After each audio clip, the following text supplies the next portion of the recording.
se lance? D'abord un mot général. J'allais dire généralement c'est BFM qui se lance. Voilà, c'est moi. Un mot général sur votre visite depuis ce matin, les enjeux agricoles, les politiques très importants. Qu'est-ce qui vous frappe? Bon, écoutez, ce qui me frappe, c'est que depuis le début de l'année 2024, l'année dernière, rien n'a fondamentalement changé dans les inquiétudes et les revendications qui sont celles de nos agriculteurs. L'agriculture est aujourd'hui à la croisée des chemins.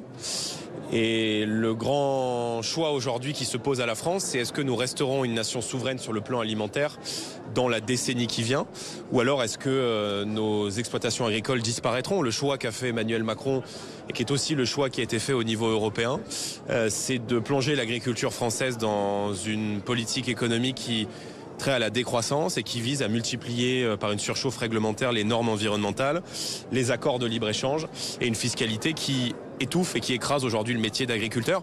Nos agriculteurs ne veulent pas vivre d'aide, ils veulent pouvoir vivre de leur travail. Et je crois que sur ce sujet, rien n'a fondamentalement changé depuis l'année dernière. Donc c'est vrai qu'en façade, ça peut sembler plus calme, mais je pense qu'il faut se réjouir qu'on puisse avoir des débats et qu'on puisse aborder le sujet de l'agriculture de manière apaisée.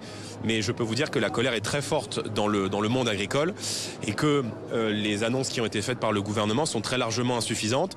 Et moi, je suis venu spécifiquement appeler à la mobilisation d'abord contre le Mercosur, qui est un énième accord de libre-échange, en partie avec l'Amérique latine, qui va entraîner une concurrence déloyale terrible pour nos agriculteurs.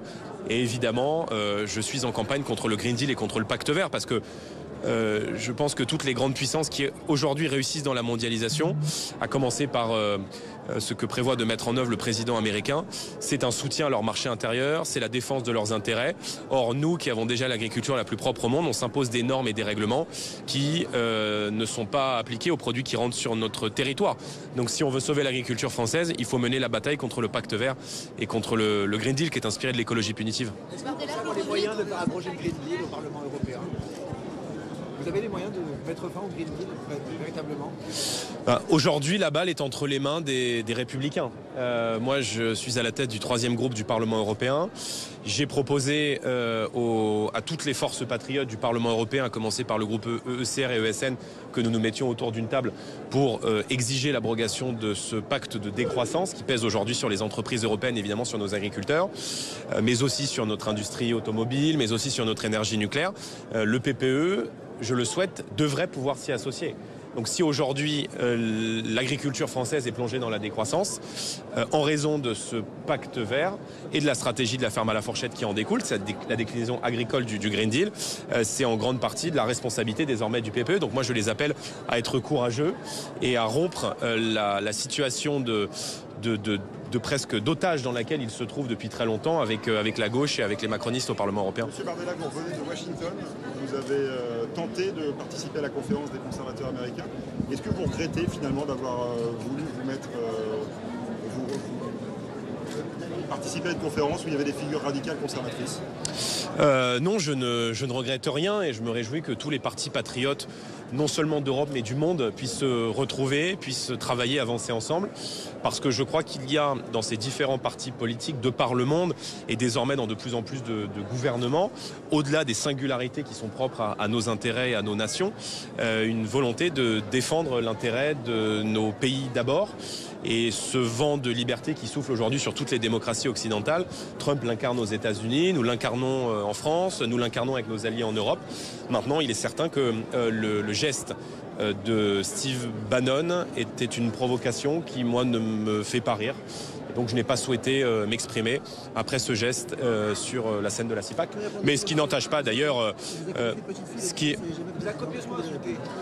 Non mais je ne vais pas répondre à Steve Bannon, je n'ai pas de déclaration à faire sur les commentaires de quelqu'un qui s'amuse de lever le bras dans un discours. Oui. Oui, enfin il n'avait pas fait ce geste, il y a... Il dit qu'il l'avait fait, lui, cette déclaration. Il dit qu'il l'avait fait, que cette déclaration l'avait vu à l'époque. Ce qu'il dit. Bah, vous l'avez trouvé ce geste? Pas encore. Bon. Voilà, vous avez votre réponse. Mais est-ce que le parti de est-ce que ça traduit aussi quelque chose Donald Trump, les républicains américains, on est un exemple excessif d'outrancier. Si ça, Trump, vous mettez en avant, ça fait partie de ce parti-là?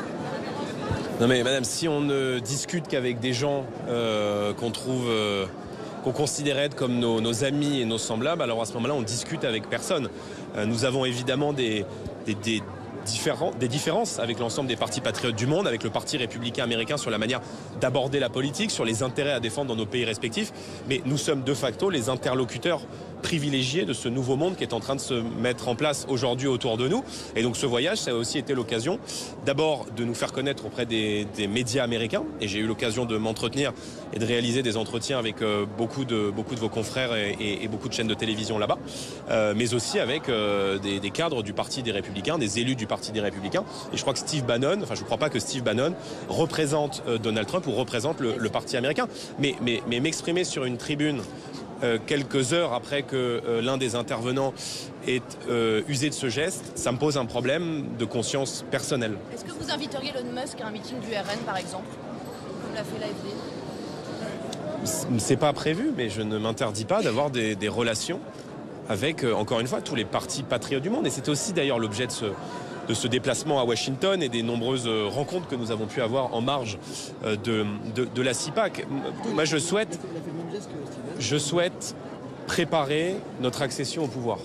Voilà. Et préparer notre accession au pouvoir, ça veut dire non seulement crédibiliser l'offre politique et celle du Rassemblement national en France, ça nous le faisons depuis plus de 10 ans, mais ça veut aussi dire être en capacité de remettre sur pied une diplomatie française libre et indépendante qui s'est aujourd'hui totalement effondrée sous le poids des décisions d'Emmanuel Macron. Quand je vois aujourd'hui qu'un conflit aux portes de l'Europe va très certainement se régler entre le président des États-Unis et le président russe, alors même que c'est notre sécurité et nos intérêts qui sont en compte, ça veut bien dire qu'aujourd'hui, la voix de la France n'est plus audible sur la scène européenne. Et quand on voit que le ministre des Affaires étrangères qui refuse de s'adresser au gouvernement de la Fédération de Russie dans le cadre de potentielles négociations de paix, mais qui se roule par terre devant le nouveau régime syrien, qui a à sa tête les héritiers de Daesh et d'Al-Qaïda, bah oui, ça me pose un problème et je pense que ça abîme l'image de la France et l'image de la diplomatie française. Vous n'excluez pas d'inviter potentiellement quelqu'un qui lui-même a exécuté un salut nazi sur une autre scène, Elon Musk? Vous dites que vous ne l'excluez pas. Ça n'est pas prévu. Ça n'est pas prévu. Le président français... Bonne chance à l'AfD dont les élections générales se tiennent aujourd'hui. C'est un jour d'élection dans un pays voisin, donc j'éviterai évidemment de m'exprimer, mais je souhaite que le peuple allemand reprenne le contrôle de son destin. Et je crois que le phénomène migratoire aujourd'hui et ce qu'il peut induire, on l'a encore vu ces dernières heures à Mulhouse, mais aussi ces derniers jours en Allemagne, remet en cause aujourd'hui les grands équilibres des sociétés européennes, à commencer par la sécurité de nos compatriotes. Quelle conclusion vous tirez de ce qui s'est passé à Mulhouse, justement? Je termine, et qu'il faut évidemment que tous les peuples en prennent conscience, et c'est ce que je souhaite aussi au peuple allemand. Sur l'AfD, simplement... Conclusion sur justement cette attaque terroriste qui a eu lieu ces dernières heures. Qu'est-ce que vous en tirez? Qu'est-ce qu'il faut en tirer? Que le ministre de l'Intérieur, qui est chargé de la sécurité des Français, doit maintenant agir ou partir. Parce qu'en réalité, depuis maintenant plusieurs semaines et depuis plusieurs mois, sans doute pour peut-être faire plaisir aux électeurs du Rassemblement national et aux électeurs de droite, multiplie les déclarations. Sauf que les mêmes faits se répètent, les mêmes drames, la même barbarie se répète, avec à chaque fois les mêmes personnalités, les mêmes profils, et aucune mesure de fond n'est prise. Ça fait plusieurs semaines, voire plusieurs mois qu'on parle d'un bras de fer diplomatique avec l'Algérie, compte tenu de ce qu'il s'est passé ces dernières heures. Du fait que nous avons là un islamiste étranger condamné pour apologie de terrorisme qui ne devrait pas être sur le sol français, à qui l'Algérie a refusé l'entrée sur son sol à 10 reprises, mais dans le quart d'heure, aucun visa français ne devrait être délivré à l'Algérie. On devrait immédiatement suspendre les aides financières qui sont données, l'aide au développement qui est donnée à l'Algérie. On devrait empêcher les dirigeants algériens de venir se faire soigner sur le sol français. Je suis un peu... si vous voulez, dans l'incompréhension comme des millions de Français, que la France soit humiliée, maltraitée par des puissances hostiles sans déclencher la moindre réaction du gouvernement français, du ministre de l'Intérieur et du président de la République. Monsieur Bardella, est-ce qu'il faut réintégrer l'AfD dans votre groupe politique au Parlement européen? Pardon. Est-ce qu'il faut réintégrer l'AfD dans votre groupe politique au Parlement européen? Non, mais aujourd'hui, c'est pas prévu. Vous savez qu'on siège dans deux groupes qui sont qui sont distincts au sein du Parlement européen. Maintenant, encore une fois, cette vague patriote, cette contestation des politiques d'immigration, qui est l'un des sujets majeurs à la fois de la progression du groupe des Patriotes dans l'Union européenne, évidemment de l'AfD en Allemagne. C'est un fait qui est un fait politique. Maintenant, on ne s'interdit pas de discuter avec des forces politiques. Moi, je discute bien au sein du Parlement européen avec des partis qui sont membres de CR. Donc, je veux dire, ce qu'on fait aujourd'hui ne préjuge pas de ce qui se fera demain. Et c'est bien normal parce qu'il n'y a jamais rien de figé en politique. Mais Viktor Orban veut réintégrer ce groupe dans ce parti, dans votre groupe. Non, Viktor Orban revendique d'avoir des discussions avec des partis politiques qui sont à l'extérieur de notre groupe aujourd'hui, qui est le 3e du Parlement européen. Mais mon ambition, c'est pas de rester le 2e groupe du Parlement européen, c'est de devenir le 2e et peut-être un jour le 1er, parce que ce qu'on fait au Parlement européen ne sera qu'une force d'appui pour le changement de fonctionnement de l'Union européenne qu'on souhaite demain mettre en place au sein du Conseil. Qu'avez-vous pensé de la visite du président Macron hier? On se souvient qu'année dernière, ça avait été catastrophique, il y avait eu beaucoup de violence. Cette année, a priori, ça s'est mieux passé pour lui pendant 12 heures, même si évidemment il y a eu l'attentat de Mulhouse qui l'a écourté. Qu'est-ce que vous avez pensé de cette visite? Moi, je pense que le calme inhérent à la visite d'Emmanuel Macron vient du fait qu'il y a une réalité politique qui se traduit par le fait qu'il n'a plus le pouvoir aujourd'hui. Et donc, probablement, cette nouvelle donne politique aide à des déplacements plus calmes du président de la République. Je vais vous dire, moi, je ne suis pas pour les violences, je ne suis pas pour le désordre. La fonction du président de la République, elle doit être respectée, mais il faut que ce respect soit réciproque. Et il y a des déclarations en France. Le problème, c'est qu'ils font le contraire au Parlement européen. Et donc, si évidemment Emmanuel Macron souhaite véritablement et sincèrement protéger l'agriculture française, alors à ce moment-là, il doit s'opposer au Mercosur, faire la chaise vide. Mais pardon. Il dit que c'est l'ambition de M. von der Leyen et que la France est très claire et qu'on a des problèmes avec les Allemands qui sont pas sûrs, et l'Espagne par exemple. Lui, il dit que la France est claire. Oui, mais le simple fait, si vous voulez, que la présidente de la Commission européenne s'en aille le jour où la France n'avait pas de gouvernement en Amérique latine pour sceller l'accord du Mercosur, sans que cela ne sous-tende à une réaction immédiate de la France, veut dire quelque chose. Et veut dire qu'en fait, Emmanuel Macron n'arrive plus à défendre les intérêts de la France sur la scène européenne et que ce seul sujet du Mercosur devrait entraîner à minima la chaise vide ou au mieux la menace de la France de ne plus verser sa cotisation au budget de l'Union européenne. Parce que je pense qu'on ne transige pas avec la défense de notre agriculture et qu'en réalité, ces accords de libre-échange sont faits pour permettre à l'Allemagne d'exporter des Mercedes avec notre agriculture considérée comme une variable d'ajustement. Ça ne sert à rien pour vous que le président de la République aille demain à la Maison-Blanche à Washington, ou est-ce que ça a un intérêt pour tenter de peser dans ces négociations avec d'un côté la Russie et de l'autre Donald Trump? Le problème, c'est que le président de la République, Emmanuel Macron, n'est plus perçu comme le représentant de la diplomatie française héritée du général de Gaulle, autonome, indépendante et équidistance de tous les grands conflits mondiaux. Il est perçu comme le collaborateur de la...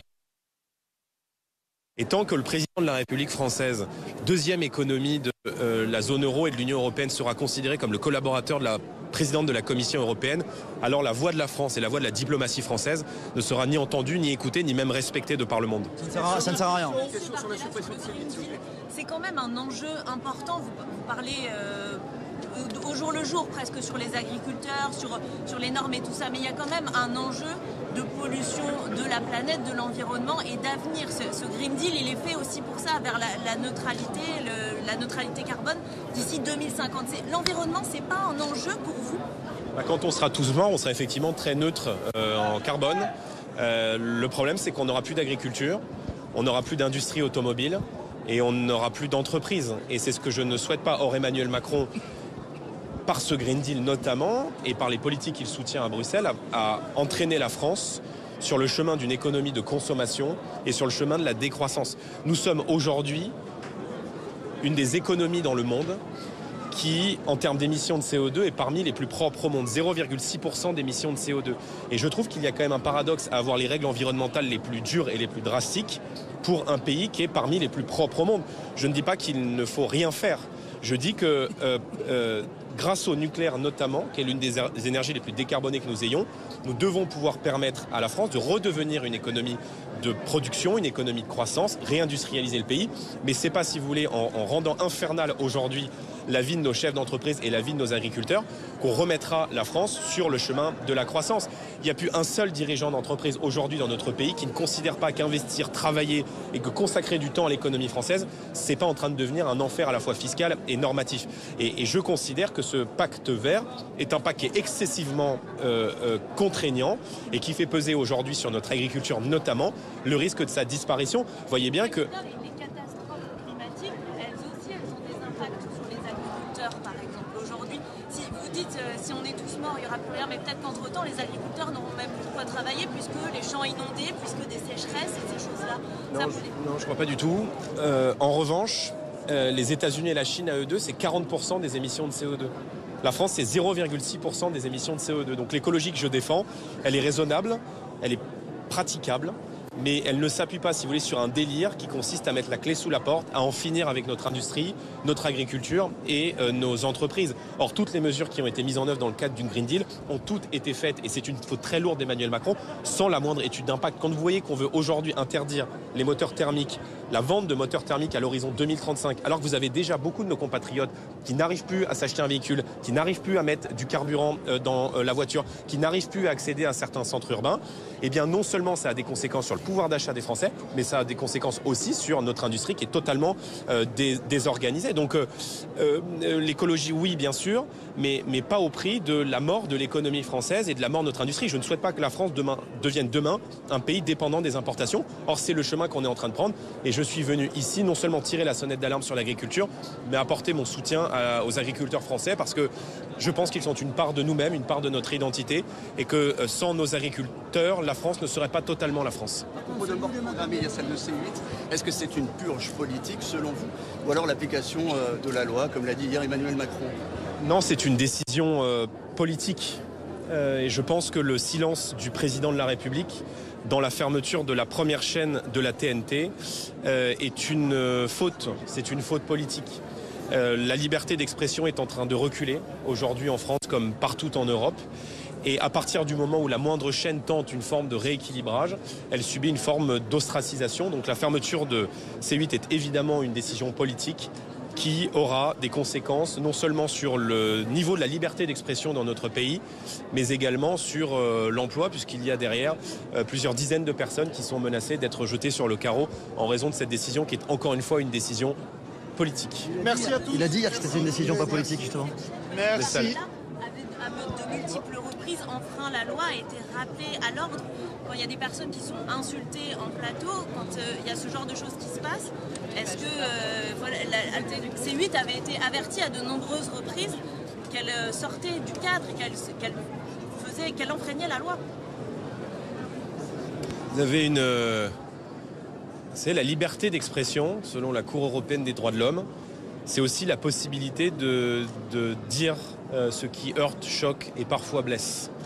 Et je considère que quand on ferme une chaîne de télévision, qui plus est la première chaîne de la TNT, alors effectivement il y a de quoi s'inquiéter pour le recul de la liberté d'expression dans notre pays, mais c'est pas que C8, il y a un climat aujourd'hui quand on voit qu'il y a un enseignant sur deux qui s'auto-censure dans les classes de nos écoles. La liberté d'expression recule dans notre pays quand la gauche fait en sorte d'interdire les publicités d'un livre dans des espaces publics au motif que c'est un livre écrit par le président du Rassemblement national.